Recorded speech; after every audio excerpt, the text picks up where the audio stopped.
이미 여러 번 공지해야 된 대로 다음 내년 해봐야 이제 다음 주일입니다. 다음 주일부터 우리가 말씀 나눔 반을 1기가 먼저 시작됩니다. 1기하고 2기하고 해서 우리 이민교회에서 가장 약점이라고 말할 수 있는 어떤 훈련, 훈련 양육, 나눔 여러 가지로 말을 할 수 있지만 그쪽 부분에 우리가 굉장히 약한데 이제 내년부터 우리가 그쪽 부분에 좀 더 우리가 보강하고자 해서 말씀 나눔 반 1기를 시작합니다. 그래서 하면서 그럼 왜 말씀 나눔 반을 하느냐?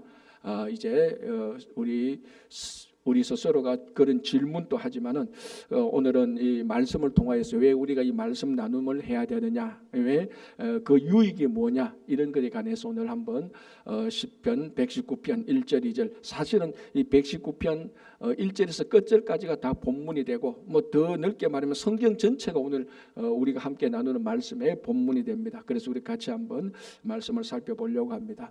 재미있는 이야기가 있는데요. 어느 한 목사님이 이제 결혼하려고 하는 예비 신부와 예비 신랑을 만나고 난 다음에 이제 예비 신부에게 조그만 이제 결혼 전에 조그만 선물을 하나 보냅니다. 또 이제 목사님이니까 그냥 설문만 보내지 않고 그 밑에 이제 꼭 읽어보라는, 신부가 읽어봤으면 좋겠다는 꼭 그 말씀의 그 내용을 썼습니다. 그게 요한일서 4장 18절이거든요. 내용이 이렇게 되어 있습니다. 사랑 안에 두려움이 없고 온전한 사랑이 두려움을 내쫓나니 두려움에는 형벌이 있음이라. 두려워하는 자는 사랑 안에서 온전히 이루지 못하였느니라. 그래서 이 신부가 이 구절을 읽었으면 좋겠다 해서 선물을 주고 그 밑에 요한일서 4장 18절 이제 이렇게 이제 글을 써서 선물을 줬습니다. 그런데 이제 선물을 받아본 신부가 이제 목사님이 보낸 이제 그 선물을 보니까 그 밑에 이제 읽어보라는 성경 구절이 있는데, 목사님이 그 구절을 쓸 때 잠시 바빴는지 다른 생각을 했는지 요한일서 4장 18절을 써야 되는데 그냥 깜빡 잊고 우리가 보통 요한일서 4장 18절 그러면 그걸 줄여서 요1418 이렇게 씁니다. 마태복음 같으면 마태복음 5장 4절 같으면 마태복음 다 안 쓰지 않습니까? 5장 4절 이런 식으로. 그래서 요 4장 18절을 쓴다는 게 깜빡해서 1절을 빼고 요 4장 18절을 썼어요. 그럼 요한복음 4장 18절이거든요. 그래도 신부가 성경 지식이 있어서 요한복음 4장 18절을 딱 찾아서 읽었습니다. 이런 내용이었습니다. 너에게 남편 5이 있었고 지금 있는 자도 네 남편이 아니니라. 네 말이 참되도다. 이렇게 되어 있었어요.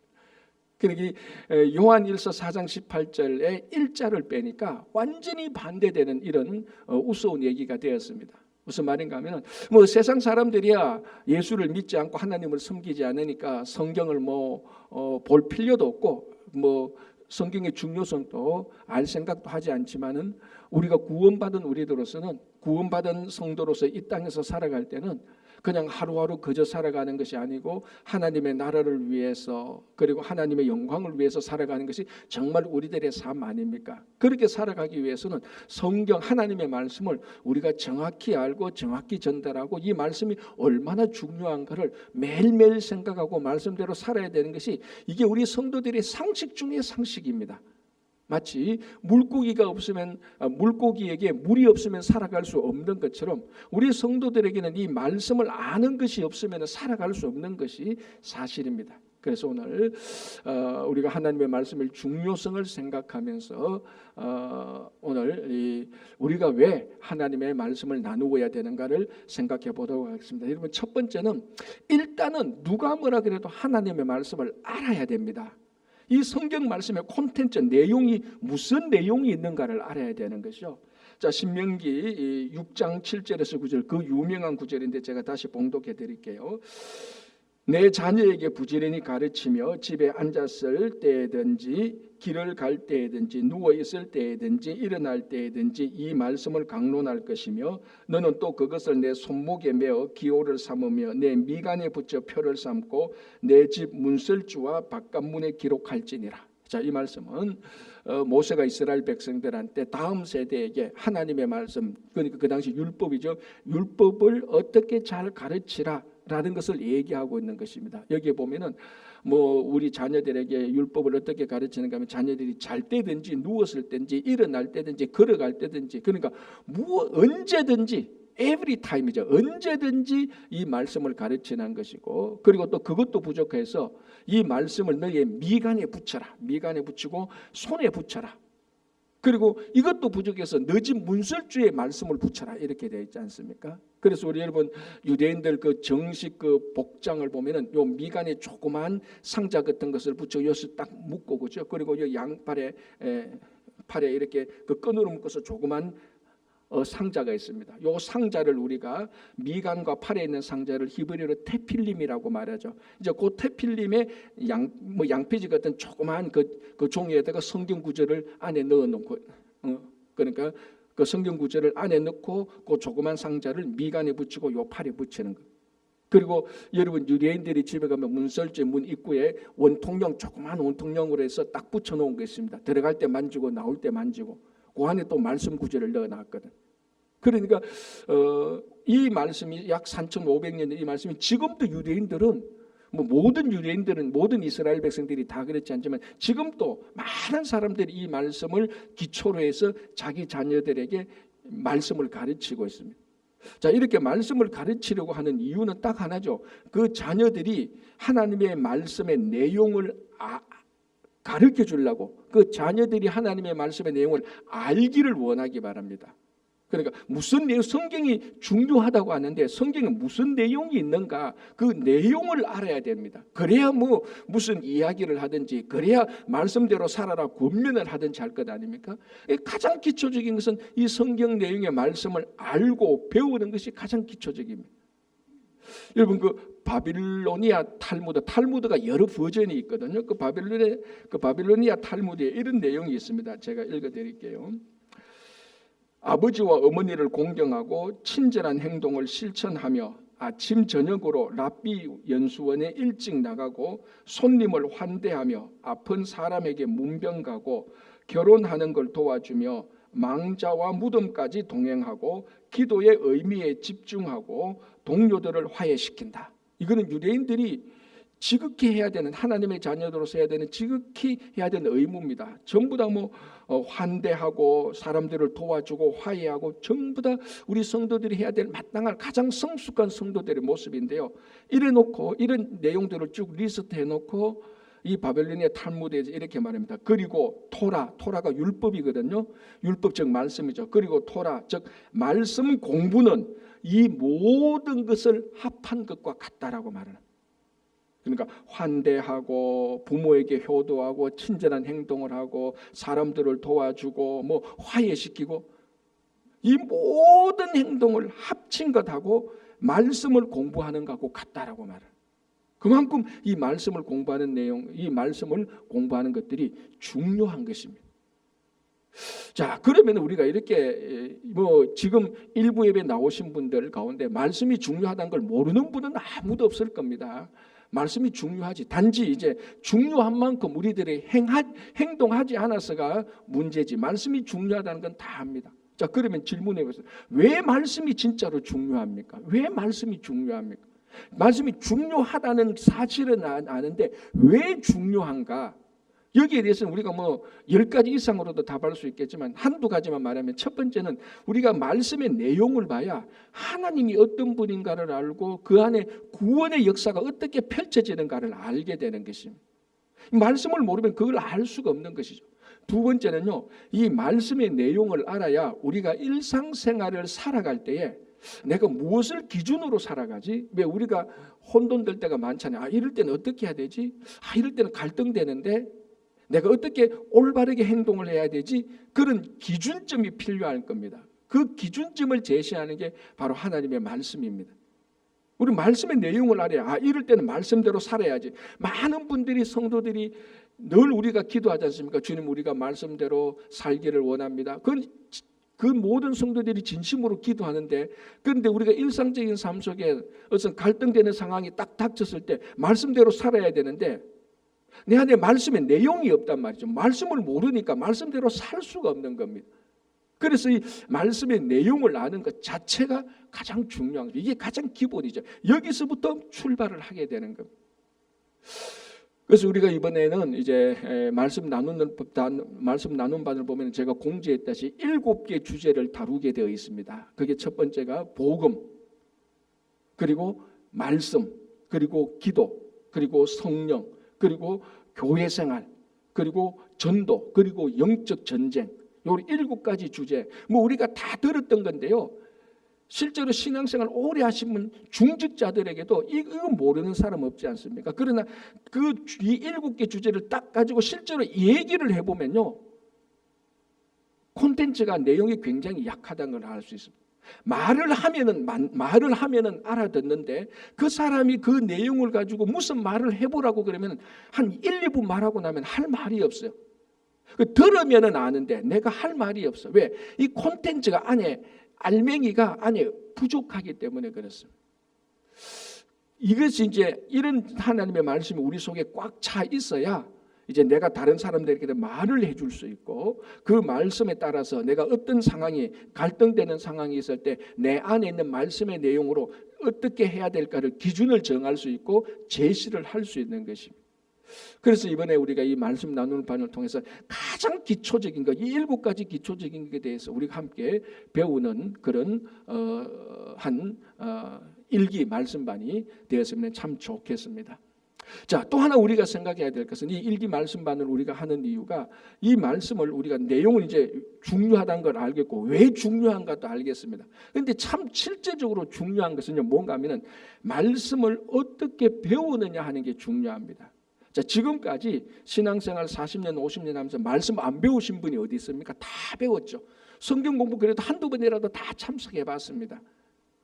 그런데도 아까 제가 말씀드린 것처럼 그 주제에 대해서, 그러면 영적 전쟁에 대해서 한번 말씀해 보시오라고 그러면 1, 2분 말하면 할 말이 없어요. 많이 배웠는데.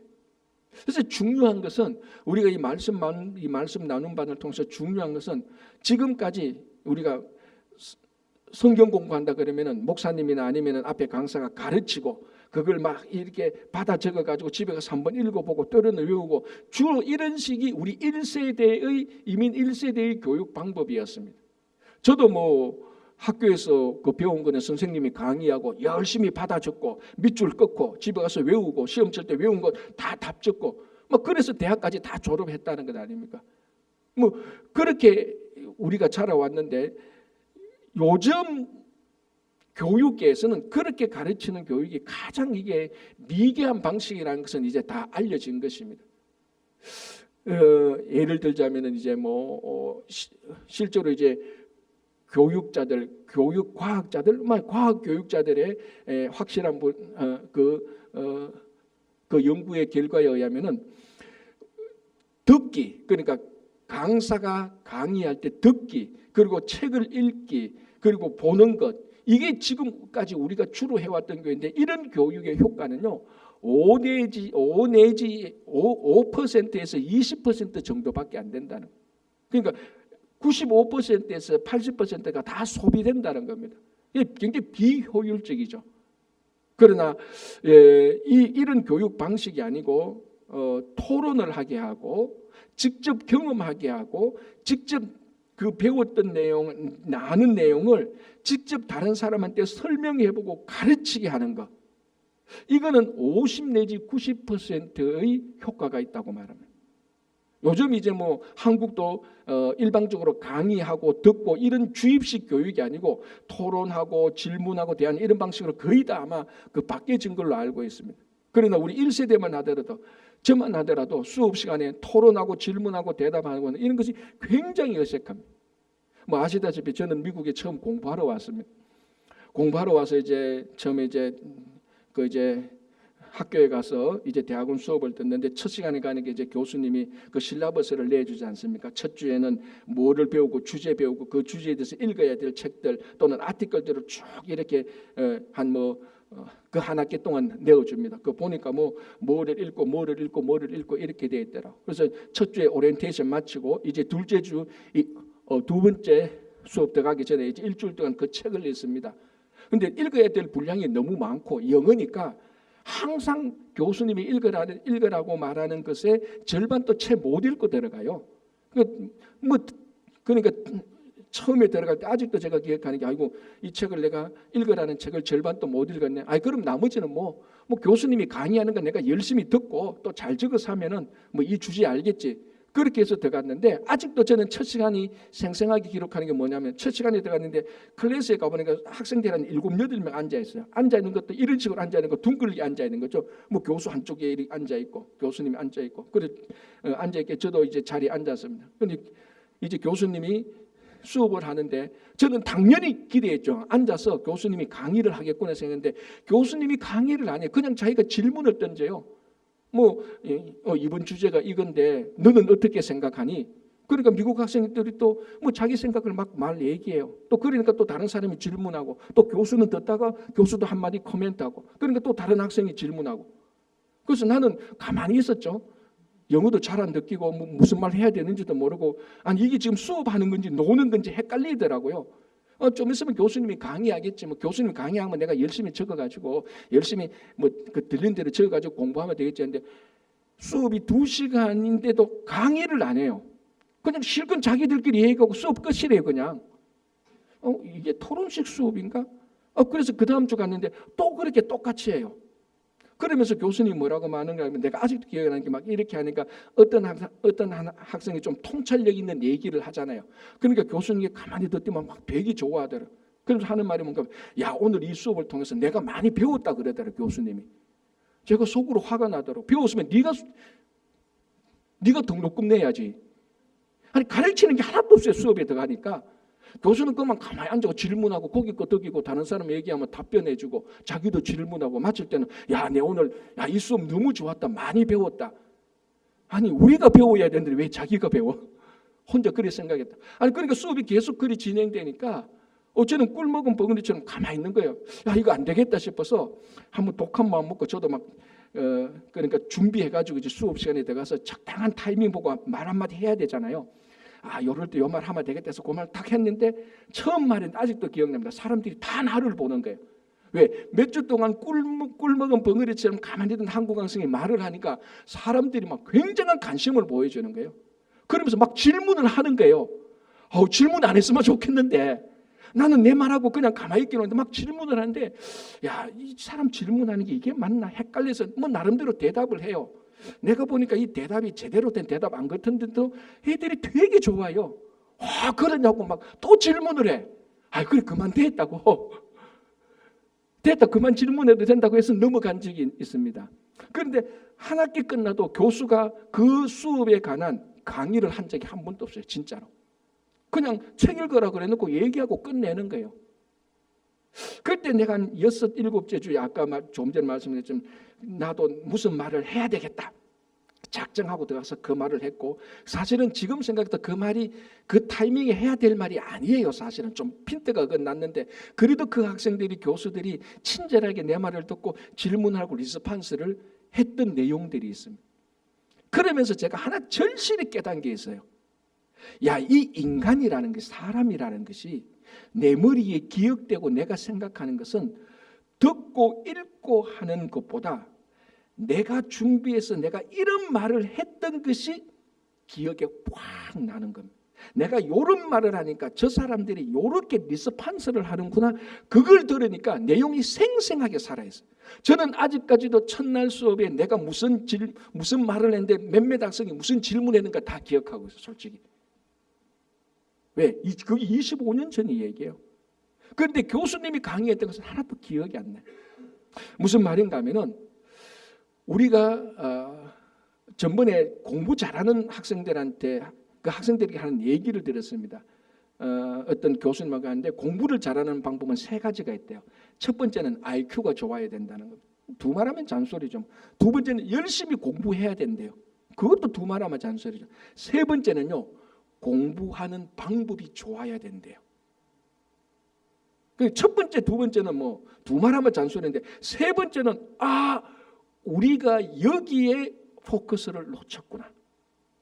우리는 IQ 테스트하고 열심히 공부해라. 이 두 군데에 초점을 맞추는데 그래서 머리 좋은 사람이 열심히 하면 제일 잘한다고 말하는데요.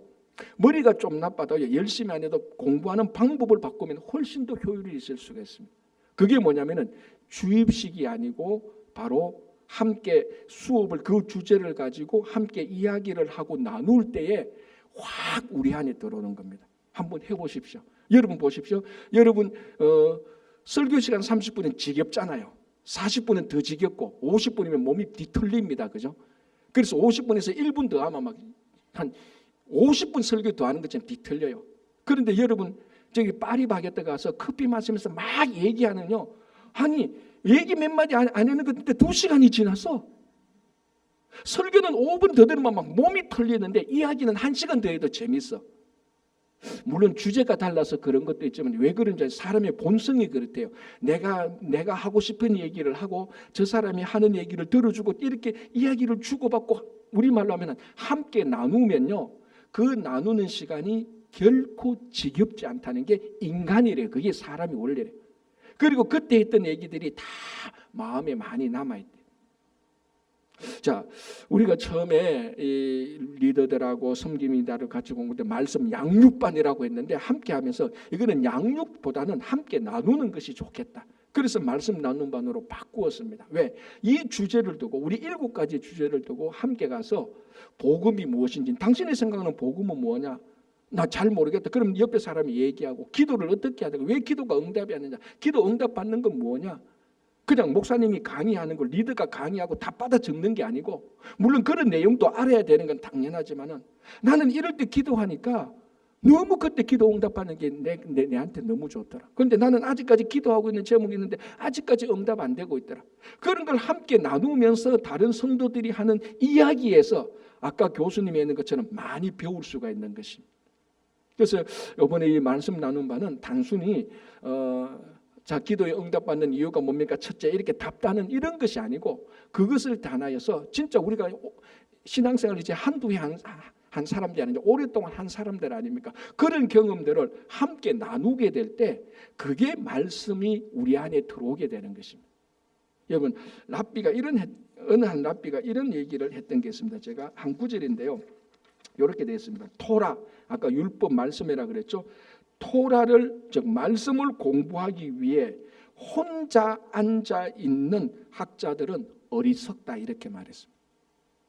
그러니까 말씀은 혼자 말씀의 내용을 읽고 듣는 것도 중요하지만 궁극적으로는 이 말씀을 가지고 다른 사람들하고 계속 얘기를 해야 됩니다. 나누어야 되는 것이죠. 특별히 여러분 성경은요. 다른 책은 몰라도 특별히 성경은 이 말씀이 우리 상황에 들어와서 말씀이 살아있어야 되지 않습니까? 그런데 내하고 홍길동 집사님하고 상황이 달라요. 그런데 이 말씀이 내 상황하고 홍길동 집사님하고 상황이 다를 때 이 말씀이 어떻게 작동하는가는 홍길동 집사하고 내하고 차이가 난단 말이죠. 틀렸다는 게 아니고 차이가 난. 그걸 함께 나눌 때 하나님의 말씀은 이렇게도 이런 상황에서는 이렇게도 역사하시고 이런 상황에서는 이렇게도 역사하시구나. 그런 것을 알게 될 때에 우리가 이런 상황에서 저런 상황으로 가게 될 때 그 말씀의 내용을 더 잘 알게 되는 것입니다. 그래서 우리가 말씀을 나누게 된다면 이 말씀을 중심으로 함께 이야기하고 나누게 된다면 훨씬 더 우리가 말씀에 대해서 아는 것이 우리 신앙의 경험에 대해서 더 많이 풍요로워지는 겁니다. 여러분 성경에 많은 교제가 나오지 않습니까? 디아코니아가 굉장히 많이 나옵니다. 우리도 뭐 교제 친교라는 말을 수도 없이 씁니다. 그런데 우리 한국 크리스찬들이 가장 많이 오해하고 있는 단어가 사실은 이 친교 디아코니아입니다. 디아코니아는 뭐 저도 그런 말 많이 합니다. 야 우리 교제합시다. 그러니까 밥 먹고 얘기하고 야 오늘 교제 좋았습니다. 저도 그런 말을 해요. 그러나 디아코니아의 가장 본질적인 의미는요. 제가 방금 했던 이건 디아코니아가 아니에요. 진짜 디아코니아의 가장 본질적인 의미는 뭔가요? 말씀을 중간에 놓고 그 말씀을 가지고 함께 교제하는 것, 그게 진짜 교제예요. 그게 성경이 말하는. 그러니까 우리가 말씀을 빼고 오늘 하루 종일 뭐 3시간 재미있게 얘기하고 뭐 드라마 얘기하고 커피 마시고 정치 얘기하고 오늘 교제 좋았다. 이거는 성경이 말하는 교제는 아니에요. 세상 사람들이 말하는 교제지. 우리가 말하는 교제 디아코니아는 우리가 이런 얘기를 이런 얘기를 하든 저런 얘기를 하든 주제가 어떻든지 간에 그 한 중간에는 하나님의 말씀이 있어야 되는 게 그게 디아코니아입니다. 그래서 초대교회 때 2000년 전 초대교회들이 교제를 하고라고 말할 때 그 교제는 예수 그리스도의 중심으로 교제를 했다는 겁니다. 그래서 주님께서 했던 말, 사도 베드로가 내가 주님을 3년 따라갈 때 주님께서 씨 뿌리는 비유를 했어. 이게 이런 내용이야. 그러면 옆에 있던 홍길동이라는 사람이 그게 그런 말이에요? 어이구 내 마음은 길가에 떨어진 마음 같은데요. 그래요? 그러면 우리가 옥토가 되기를 위해서 이렇게 합시다. 그런 이야기를 하는 것, 그게 중심이 되는 것, 그게 디아코니아입니다. 그게 친교예요, 사실. 그래서 우리가 하는 많은 친교는 사실은 좀 더 본질에서 약간 벗어나 있는 친교인데, 이번에 우리가 이 말씀 나눈 반을 통해서 진짜 2000년 전에 초대교회가 나누었던 그 말씀의 친교를 누릴 때에 우리 신앙이 풍성해지고 정말 그때 신앙이 많이 자라게 되는 것입니다.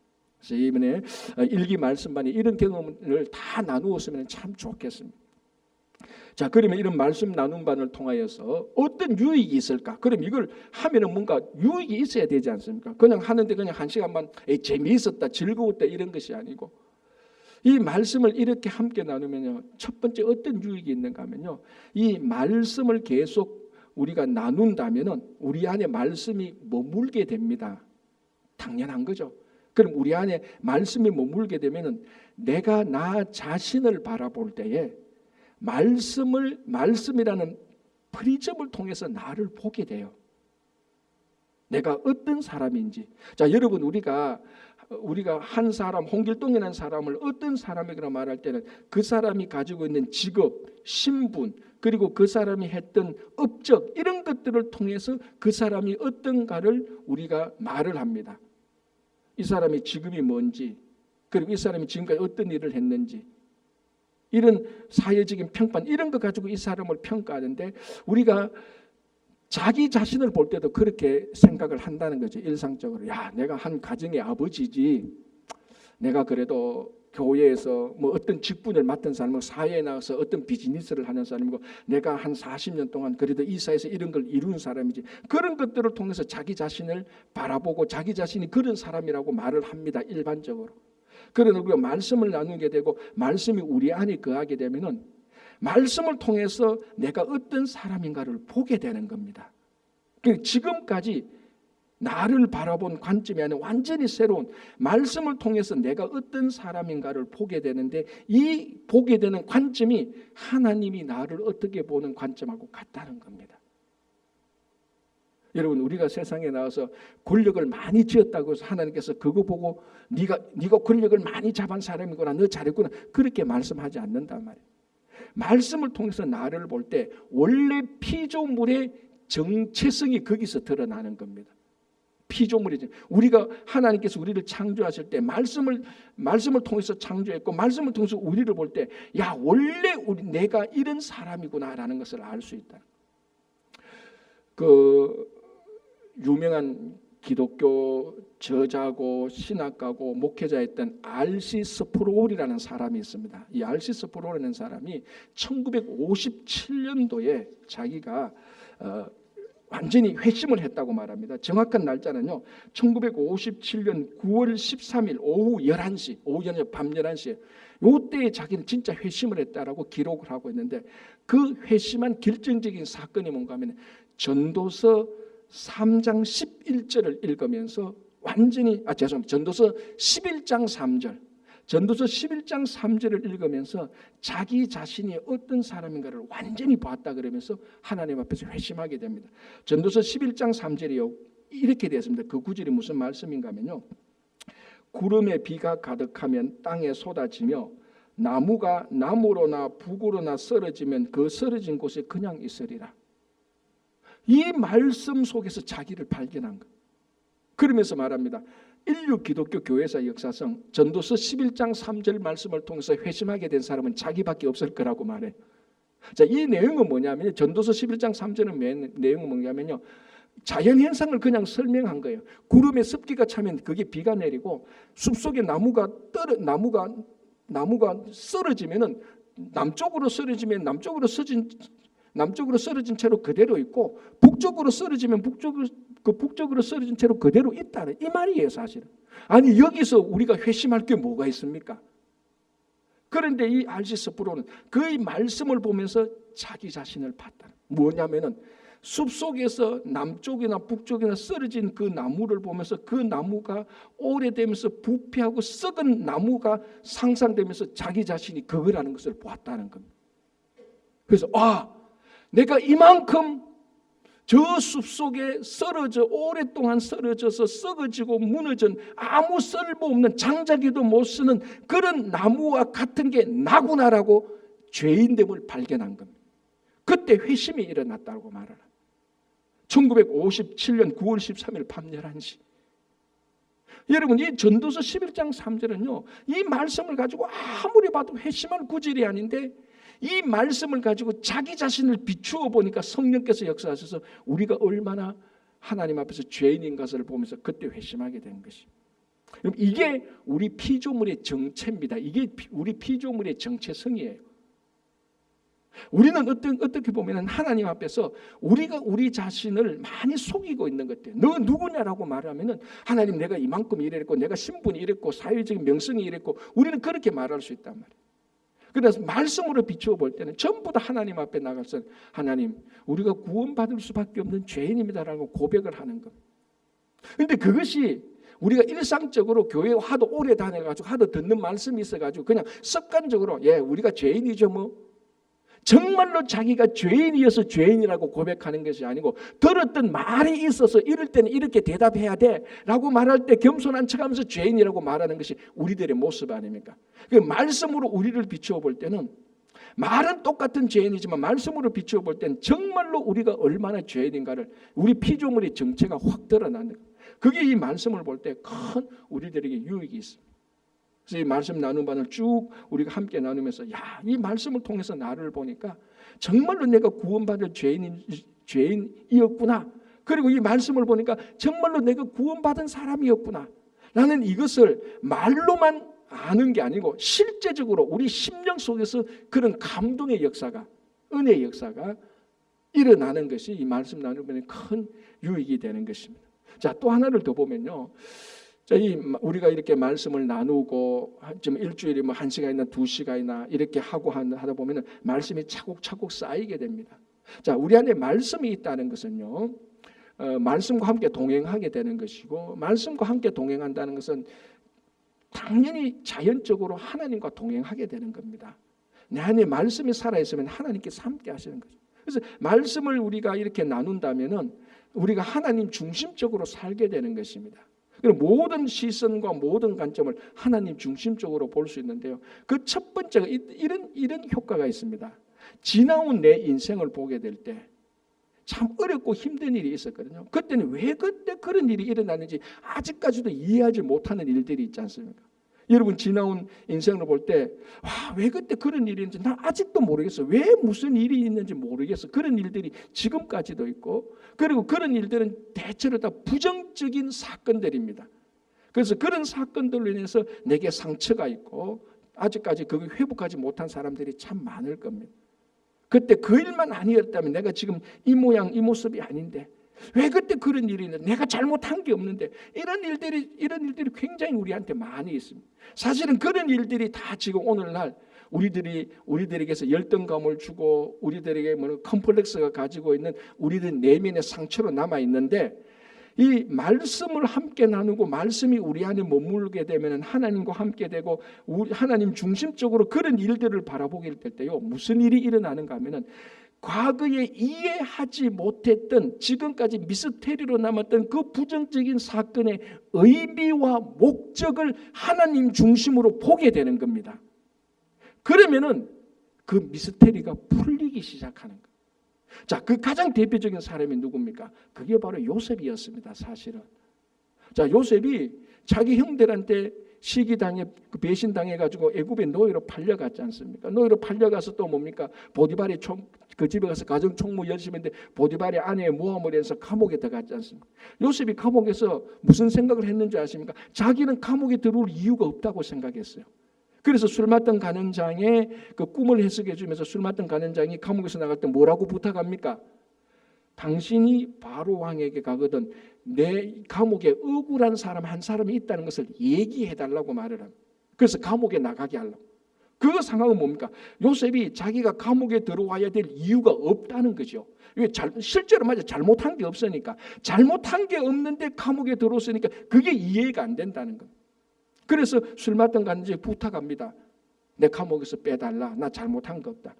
그런데 희한하게 술 마땅 가는 장이 감옥에 나가자마자 거짓말처럼 싹 다 잊어버리고 2년 동안 감옥에 돼 있지 않습니까? 이 미스테리를 이때까지는 요셉은 이런 일들을 다 이해하지 못해요. 근데 나중에 총리가 되고 형들 앞에 설 때에 요셉이 그제서야 지나온 과거의 모든 형들이 나를 팔았던 이유를 알게 되는 것 아닙니까? 자, 그게 우리가 너무나 잘 아는 뭡니까? 이거지 않습니까? 창세기 45장에 나와 있는 거. 뭐 다 잘 알지만 제가 다시 한번 봉독해 드릴게요. 당신들이 나를 이곳에 팔았다고 해서 근심하지 마소서, 한탄하지 마소서. 하나님이 생명을 구원하시려고 나를 당신들보다 먼저 보내셨나이다. 그 과거에 자기가 여기 와서 애굽의 총리가 된 과거에 일어났던 일들에 형들이 나를 팔았고 이런 일들에 대한 의미와 목적을 다 알게 되는 것입니다. 요셉의 이런 고백처럼 우리 안에 말씀이 함께 있고 하나님 말씀 중심이 되고 하나님 중심이 되어서 우리 과거를 보면은 그 과거의 부정적인 사건이 지금 이해하지 못한 것 때문에 나를 막 괴롭히고 있는데 그것 때문에 상처가 있는데 그것을 하나님의 중심으로 보니까 왜 그런 일이 일어났는지 왜 그 의미가 뭔지 목적이 무엇인지를 알게 되면은 하나님의 목적과 의미를 알게 되면요 우리 믿는 자들은 현재의 그 일로 인해서 일어난 상처는 회복되기 시작합니다. 저 사람이 나를 그때 막 욕을 했는데 그 하나님의 의미와 목적을 모르면 저 사람이 너무너무 미워. 그 미운 게 상처가 돼. 근데 하나님 중심으로 보니까 그 사람이 내게 했던 그 비난이 사실은 다 내가 들어야 될 말이 맞단 말이에요. 그걸 이해하게 되면은 그 사람이 내게 했던 비난이 상처가 되지 않기 시작하는. 왜? 그거 하나님께서 하신 거거든요. 그거를 우리가 볼 수 있는 심령이 되는 겁니다. 말씀을 나누고 하면은 말씀이 중심이 되고 하나님이 중심이 되는. 그래서 사실은 이 말씀 나누반이 그냥 주일날 오후에 그냥 우리가 뭐 1시간 2시간 보내자는 게 아니고 이런 큰 유익이 있습니다. 내가 정말 어떤 사람인지 내가 정말 과거에 일어났던 일들의 그 미스테리를 풀기 시작합니다. 하나님 중심으로. 또 여러 가지 유익인데 하나만 더 얘기할게요. 우리가 특별히 우리가 그 이민 생활을 하다 보면은 내가 왜 이렇게 사나 이런 생각이 들 때가 있습니다. 한국에 살았다라면 뭐 더 잘 나갈 수 있을 텐데 이런 생각이 들잖아요. 뭐 한국에 내 친구들은 장관인데 제가 2주 전에 제가 그 기계과 나왔지 않습니까? 우리 기계과 이제 하는 그 이메일 있고 밴드가 있습니다. 거기서 이제 뭐냐면 이메일이 하나 딱 왔어요. 축하하면서 왔는데 우리 동기 최무성 동문이 현재 자동차 부사장이 됐대요. 이렇게 왔더라고요. 우리 동기 중에서 제일 잘 된 사람이에요 지금. 뭐 임원된 사람은 있어도 대기업에 임원된 사람은 좀 있어도 부사장까지 올라간 사람은 얘가 처음이에요. 2주 전에 그거 딱 보니까 제 생각에 무슨 생각이 드는 줄 알았어요? 최영일이 그거 학교 다닐 때 내보다도 공부 못했는데 비리비리 했는데 현대자동차 부사장이야? 야 그러면은 내가 신학 안 하고 잘했다면 나도 그 생각이 딱 들긴 들더라고요. 그러면서 하나님께서 왜 나를 미국까지 보내가지고 목회하게 하시고 우리 지금 현재 성도들을 만나게 하시고 같이 신앙생활 하시고 하게 하신 이런 의미들이 다시 생각나더라고요. 이런 것처럼 뭐 지금 제가 했던 과거의 의미는 나쁜 의미는 아니지만은 그러면서 이렇게 살면서 우리 이민사에 사는 사람 그런 분들이 있지 않습니까? 한국에서 야 우리 동기 누구 장관 됐더라. 그러니까 자기는 세탁소 하는데 그때부터 막 인생 막 무너지기 시작하는 겁니다. 괜히 미국 와가지고 말이지. 나도 한국에 있으면 장관은 아니더라도 차관은 됐을 건데 아까 제가 생각했지만 그 친구 내보다도 더 비리비리했는데 장관 돼서 그러면 내가 미국만 안 왔다면 나도 장관 비슷하게는 됐을 건데 그러면서 지금 인생을 보면은 내가 왜 이래? 이런 갑자기 비참한 생각이 들 때가 있답니다. 이민자들은 다 그렇게 한두 번씩 생각하는 사람이 있습니다. 이때에 우리가 말씀 중심이 되고 하나님 중심이 되면 내 삶에 지금 살고 있는 내 삶의 목적을 우리가 발견하게 되는 겁니다. 여러분 이거는 너무너무 중요한 겁니다. 자, 우리는 이미 예수 믿는 사람입니다. 우리 예수 믿는 사람들은 성공한 삶이 뭔가, 예수 믿는 사람이 성공한 삶이 뭔가 하면 우리 안에 하나님께서 우리를 향한 목적을 알고 그 목적대로 살아가는 삶이 성공한 삶 아닙니까? 그래서 내가 지금 인생이 좀 내 동기들, 한국에 있는 동기보다 좀 약간 못한다 할지라도 우리가 이 말씀 나눔을 통해서 내 안에 지금 하나님께서 이까지 인도하신 하나님의 그 의무와 목적을 발견하게 된다면요, 지금 이 인생이 비참하지 않습니다. 사람들은 그거 별거 아니라고 생각하지만 별거 아닌 그곳에 하나님의 목적을 발견하면 그 삶은요, 별거 아닌 인생이 아니고 거룩한 삶이 되는 겁니다. 마치 질그릇에 담긴 보화처럼. 여러분, 질그릇은 아무 의미 없습니다. 그 안에 보화가 담기면 아무도 이것을 질그릇이라 말하지 않고 보배를 담은 그릇이라고 해서 보배 그릇이라고 말을 하죠. 그래서 우리 인생이 어떻든지 간에, 신분과 지위가 어떻든지 간에 우리 성도에게 진짜 중요한 것은 지금 내 안에 나를 향한 하나님의 목적이 무엇인가를 그걸 진짜 발견하고, 그게 크든지 작든지 중요하지 않고 그걸 진짜로 발견하고 그 목적에 맞추어서 살아갈 때 우리 삶은 거룩한 삶이 되기 시작하는 겁니다. 여러분, 그 목적이 이끄는 삶에 제가 좋아하는 구절이 있는데 한번 읽어드릴게요. 이렇게 되어 있습니다. 적절한 부모는 적절한 부모는 있어도 부적절한 자식은 없다.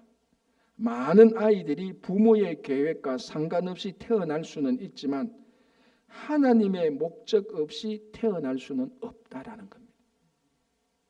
여러분, 부모로 봤을 때는 아무런 생각 없는 정말 부적절한 부모들이 있어요. 그런데 아무 목적 없이 태어난 인생은 없습니다. 하나님 어떤 인생이라 할지라도, 어떻게 태어날지라도 그 인생에는 창조주 하나님의 목적이 있는 것입니다. 우리가 한평생 살아가면서 정말 하나님께서 보시는 거룩한 삶, 정말 좋은 삶은요, 내 인생을 향한 하나님의 목적을 발견하고 그 목적대로 살아가는 겁니다. 그 인생은 거룩한 삶이에요. 이걸 발견하기 위해서 우리 안에 하나님 중심이 될 때, 하나님 중심에 대해서 말씀을 나누고 말씀을 볼 때 우리 안에 우리 심령이 그렇게 작동하기 시작하는 겁니다. 그렇게 되면 이 말씀 나누는 바는 정말로 우리에게 큰 신앙의 유익이 충분히 될 수 있는 것입니다. 그래서 내년부터, 내년 해봐야 다음 주일 아닙니까? 다음 주일부터 일기를 말씀 나눈 반으로 하고, 여기서는 서로 우리가 함께 동등하게 말씀을 주고받고 삶을 나누는 겁니다. 그러면서 성장하고 서로가 성숙하고 그렇게 하는 정말 좋은, 그렇게 해서 교회가 정말 2000년대에 진짜 친교 공동체로 돌아가는 말씀의 사람들이 되는 우리 친구 교회와 성도들이 되시기를 간절히 바랍니다. 기도하겠습니다. 하나님 아버지, 감사합니다. 우리가 이민사의 삶을 살면서 여러 가지 바쁘고 삶에도 상황이 달라서 우리가 말씀을 배우고 말씀을 익히고 말씀을 나누는데 참 소홀히 해왔습니다. 그러나 아버지 하나님, 2000년 전 초대교회 교인들, 우리보다 더 어렵고 힘든 사람들도 말씀을 나누고 말씀을 배웠고 주님을 따라갔는데 오늘날 우리가 초대교회 교인들처럼 못할 이유가 없지 않습니까? 똑같은 주님이고 똑같은 하나님이고 똑같은 성령께서 역사하시는데, 주님, 우리도 이제 다음 주일부터 일기 말씀 나눔 반을 시작해서 함께 말씀을 나눔으로 정말 하나님께서 원하는 아름다운 교제가 이루어질 수 있도록 인도하여 주시옵소서. 감사하오며 예수님의 이름으로 기도하옵나이다. 아멘.